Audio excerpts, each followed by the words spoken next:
महाभारत का युद्ध समाप्त हो गया था। धर्मराज युधिष्ठिर एक छत्र सम्राट हो गए थे। उधर युद्ध भूमि में शरशैया पर पड़े परम धर्मज्ञ भीष्म पितामह प्राण त्याग के लिए सूर्य के उत्तरायण होने की प्रतीक्षा कर रहे थे। सूर्यदेव, मुझ पर कृपा करें सूर्यदेव, कब उत्तरायण होंगे आप?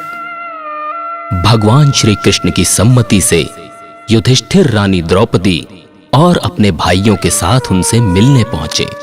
युधिष्ठिर के पूछने पर भीष्म पितामह उन्हें वर्ण आश्रम तथा राजा प्रजा आदि के विभिन्न धर्मों का उपदेश कर रहे थे।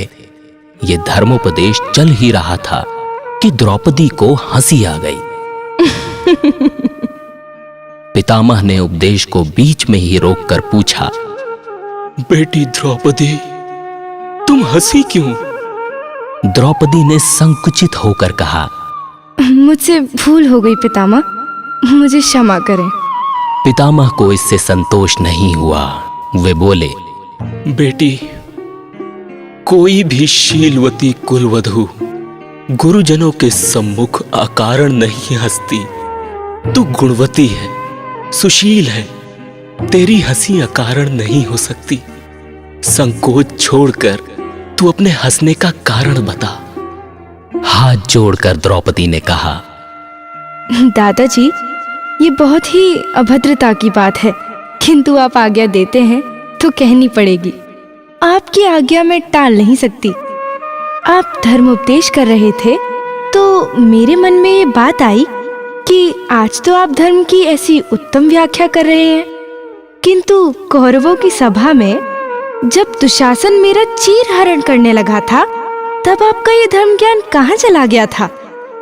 मुझे लगा कि ये धर्म का ज्ञान आपने हाल ही में सीखा है। और मन में ये बात आते ही मुझे हंसी आ गई। आप मुझे क्षमा करें। पितामह ने शांतिपूर्वक समझाया, नहीं नहीं बेटी, इसमें क्षमा करने की कोई बात नहीं है। मुझे धर्म ज्ञान तो उस समय भी था, परंतु दुर्योधन का अन्यायपूर्ण अन्न खाने से मेरी बुद्धि मलिन हो गई थी। इसी से उस द्यूत सभा में मैं धर्म का ठीक निर्णय करने में असमर्थ हो गया था। परंतु अब अर्जुन के बाण लगने से मेरे शरीर का सारा रक्त निकल गया है।